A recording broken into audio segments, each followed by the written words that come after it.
नमस्कार दोस्तों। इस वीडियो में हम बात करेंगे endangered fauna Montreux record global environment facility mapping से रिलेटेड दो तीन लोकेशन होंगी। Wetland international. एक क्वेश्चन 2013 के प्रीलिम्स का बचा हुआ है, बाकी सभी 2014 के प्री हैं।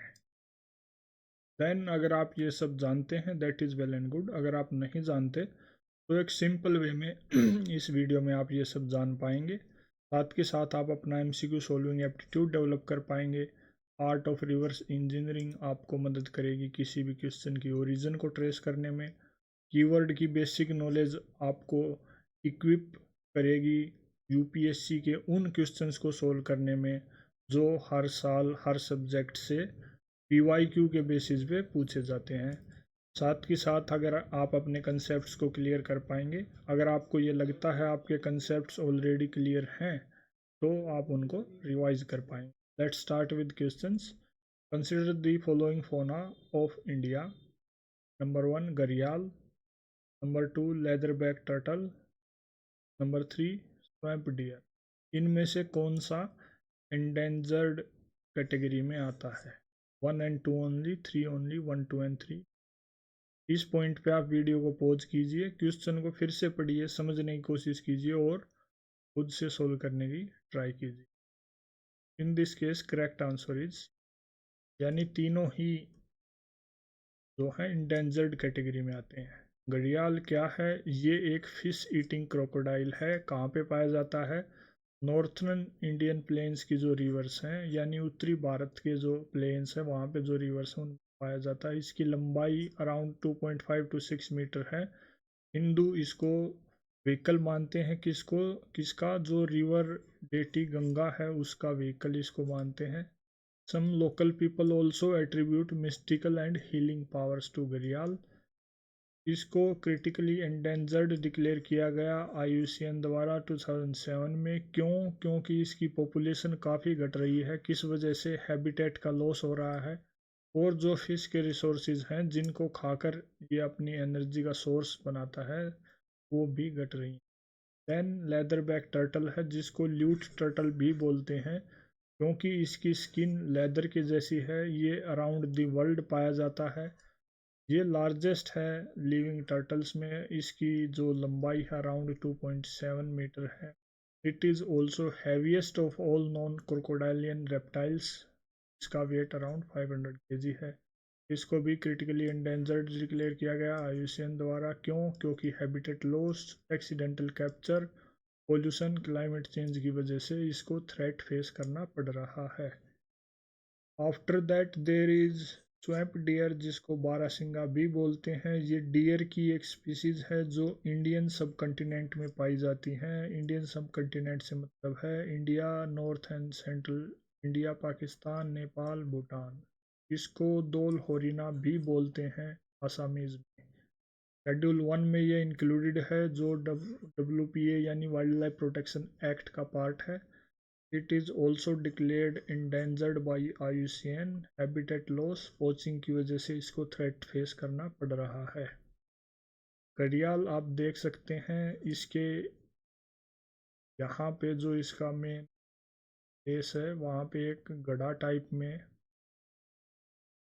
इंडिया लोकल कल्चर में जो ट्रेडिशन में मटका जिसको बोलते हैं, पानी रखा जाता है जिसमें, गड़ा, उस जैसी शेप यहाँ बनी रहती है इसलिए इसका नाम घड़ियाल रखा गया है। This is barasingha and this is leatherback turtle. देख सकते हैं इसकी जो बैक है वो लेदर की जैसी है। Next is if a wetland of international importance is brought under the Montreux record, what does it imply? अगर कोई वेटलैंड मॉन्ट्रियो रिकॉर्ड के अंडर में लाई जाती है उसका मतलब क्या होगा? ए, changes in ecological character have occurred, are occurring, or are likely to occur in the wetland as a result of human interference. B, the country in which wetland is located should enact a law to prohibit any human activity within 5 kilometers from the edge of the wetland. C, the survival of the wetland depends on the cultural practices and traditions of certain communities. living in its vicinity, and therefore the cultural diversity therein should not be destroyed. D. It is given the status of World Heritage Site. इनमें से कौन सा option सही है इस context में? A is the correct answer, यानी जो मॉन्ट्रियो रिकॉर्ड है उसमें अगर कोई वेटलैंड इंक्लूड की जाती है उसका मतलब ये है कि उस वेटलैंड में क्या हो रहा है, इकोलॉजिकल कैरेक्टर के बदलाव या तो हो चुके हैं या हो रहे हैं या होने वाले हैं। किस वजह से? ह्यूमन इंटरवेंशन की वजह। मॉन्ट्रियो रिकॉर्ड को समझने से पहले हमें ये पता होना चाहिए वेटलैंड किस चीज़ को बोलते हैं। वेटलैंड एक डिस्टिंक्ट इकोसिस्टम है जो लगभग परमानेंटली या फिर सीजनली पानी से भरा रहता है और वहाँ एक स्पेसिफिक टाइप ऑफ वेजिटेशन देखने को मिलती है। इस वजह से ये इकोसिस्टम काफ़ी ज़्यादा इकोसिस्टम सर्विसेज प्रोवाइड करते हैं, जिनकी वजह से वहाँ अलग अलग वैरायटी के प्लांट और एनिमल स्पीसीज रहते हैं, उनका घर होता है। मॉन्ट्रियो रिकॉर्ड क्या है? मॉन्ट्रियो रिकॉर्ड एक ऐसा रजिस्टर है जिसमें वो सभी वेटलैंड साइट्स हैं जो थ्रेट या फिर अलग अलग चैलेंजेस फेस कर रही हैं, और वो साइट्स रामसर कन्वेंशन का भी पार्ट हैं। इस रिकॉर्ड में अराउंड 48 साइट्स इंक्लूडेड हैं। ये 1990 सेटअप किया गया था। देन रामसर वेटलैंड्स क्या हैं? रामसर वेटलैंड्स वो सभी साइट्स हैं जो रामसर कन्वेंशन के अंडर में आती हैं। रामसर कन्वेंशन क्या है फिर? रामसर कन्वेंशन एक इंटरनेशनल ट्रीटी है जिसको साइन किया गया, क्यों? ताकि वेटलैंड्स का कंजर्वेशन किया जा सके, उनका सस्टेनेबल यूज़ प्रमोट किया जा सके। कब साइन किया? 1971 में। कहाँ पे? रामसर सिटी में, जो ईरान में है। इसकी जो मेंबर पार्टीज़ हैं वो as conference of parties meet करती हैं 3 साल में एक बार। ये हाईएस्ट डिसीजन मेकिंग या फिर पॉलिसी मेकिंग बॉडी है। टोटल रामसर वेटलैंड्स पूरी दुनिया में अराउंड 2500 साइट्स हैं, जिनमें 80 साइट्स इंडिया में है। With reference to global environment facility which of the following statements is और are correct? Global environment facility के कंटेक्स्ट में कौन सी स्टेटमेंट ठीक है? A. It serves as financial mechanism for convention on biological diversity and United Nations framework convention on climate change. B. It undertakes scientific research on environmental issues at global level. C. It is an agency under OECD to facilitate the transfer of technology and funds to underdeveloped countries with specific aim to protect their environment. D. Both A and B are correct. A is the correct answer in this case, यानी जो global environment facility है वो एक financial mechanism के तौर पे काम करता है। किसके लिए? बायोलॉजिकल डाइवर्सिटी कन्वेंशन और क्लाइमेट चेंज से रिलेटेड जो कन्वेंशन है उनके लिए। ग्लोबल एनवायरनमेंट फैसिलिटी क्या है? ये एक मल्टीलेटरल एनवायरनमेंट फंड है, क्यों? ताकि फाइनेंशियल सपोर्ट दी जा सके, किसको? डेवलपिंग कंट्रीज़ को। किस लिए? जो भी एनवायरनमेंट प्रोटेक्शन से रिलेटेड प्रोजेक्ट्स हैं उनको इम्प्लीमेंट करने के लिए। कब सेटअप किया गया ये? 1991 में, जो रियो अर्थ समिट हुई थी उससे थोड़ा पहले। 184 इसकी मेंबर स्टेट्स हैं। किन किन प्रोजेक्ट्स को ये फाइनेंस करता है? Biodiversity, climate change, international waters, land degradation, persistent organic pollutants, mercury, sustainable forest management, food security, sustainable cities. कहाँ पे? In developing countries. ये एज ए फाइनेंशियल मैकेनिज्म भी काम करता है। किसके लिए? Convention on biological diversity, UN framework convention on climate change, UN convention to combat desertification, Stockholm convention on persistent organic pollutants, Minamata convention on mercury.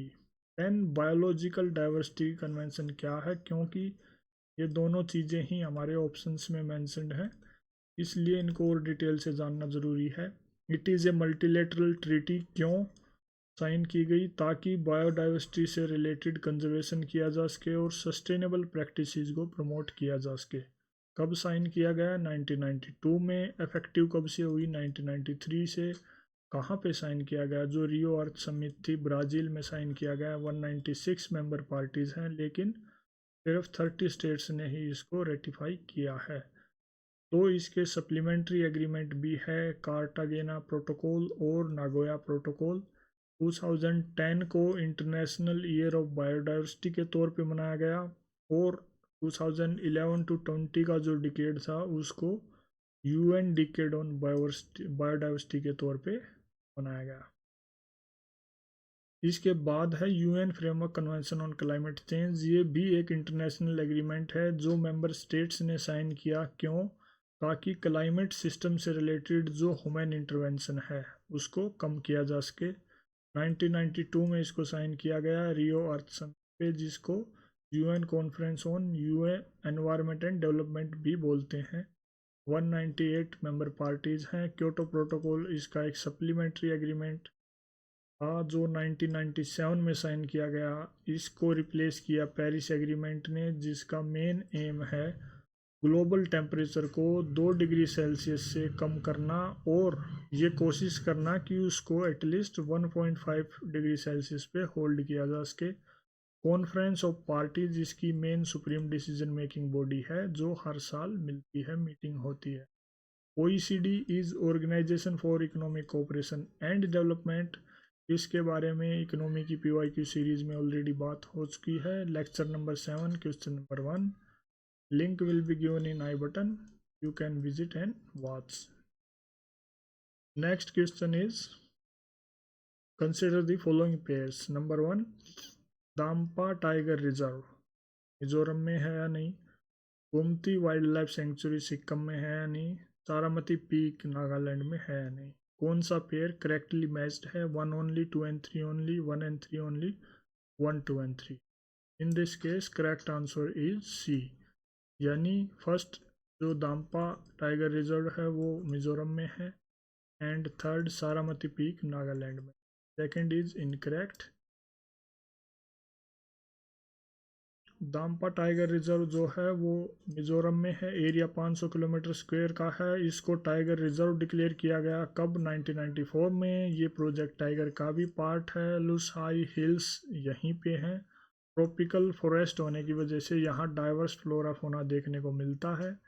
Gomti wildlife century जो है वो सिक्किम में नहीं बल्कि त्रिपुरा में है। इसका एरिया 390 किलोमीटर स्क्वायर है। ये हैबिटेट है अलग अलग स्पीसीज के लिए, जैसे Asian elephant, sambar, water buffalo, deer वगैरह। देन लेक डम्बर यहाँ पे अलग अलग बर्ड स्पीसीज को अट्रैक्ट करने का काम करती है, जिनमें 17 माइग्रेटरी स्पीसीज हैं और 1 to 6 नेटिव बर्ड स्पीसीज होती हैं। तारामती पीक नागालैंड में है।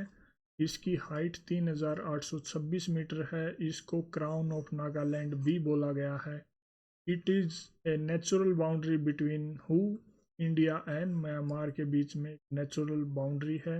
इसको अल्ट्रा प्रोमिनेंट पीक भी बोलते हैं साउथ एशिया की।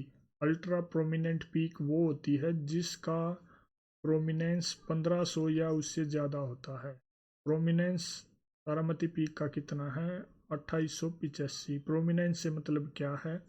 मान लीजिए ये एक माउंटेन रेंज है, देन जो इसकी ओवरऑल हाइट है from sea level, that is the total height, वो है इसकी 3826 मीटर। प्रोमिनेंस से मतलब ये है कि उसके सराउंडिंग जो टोपोग्राफी है, सराउंडिंग टेरेन है, उससे उसकी रिलेटिव हाइट कितनी है। यानी आप देखेंगे यहाँ से इसकी हाइट या फिर इसकी जो हाइट होगी वो इससे इस एरिया ये जो हाइट होगी या फिर इस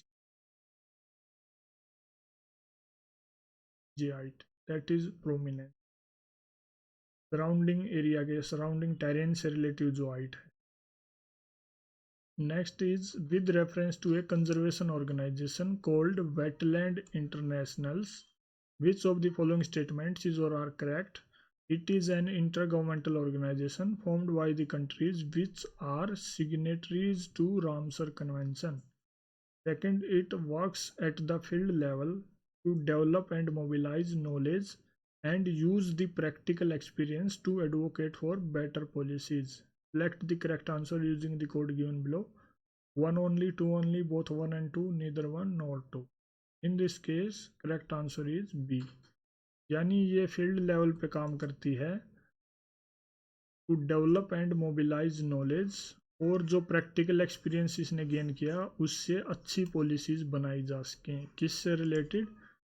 वेटलैंड से रिलेटेड, वेटलैंड्स के कंजर्वेशन से, उनकी प्रोटेक्शन से related. It is not related to Ramsar convention, जो सिग्नेचरीज हैं उन्होंने इसको फॉर्म नहीं किया है, क्योंकि ये एक इंडिपेंडेंट ऑर्गेनाइजेशन और नॉट फॉर प्रॉफिट बॉडी है, जिसका मेन काम वेटलैंड से रिलेटेड जो भी सस्टेनेबिलिटी के एफर्ट है, रिस्टोरेशन के एफर्ट्स हैं, उनको सपोर्ट करना। ये ओरिजिनली 1937 में सेटअप की गई as international wildfowl inquiry, water birds को प्रोटेक्ट करने के लिए। बाद में ये एज वेटलैंड इंटरनेशनल इवॉल्व हुई 1995 में। इसका हेडक्वार्टर ईड्स नीदरलैंड में है। It has several regional offices across the world. Main focus areas of work हैं इसके peatlands, climate change, wetlands, water birds migration, biodiversity. That is all in this video. Thank you.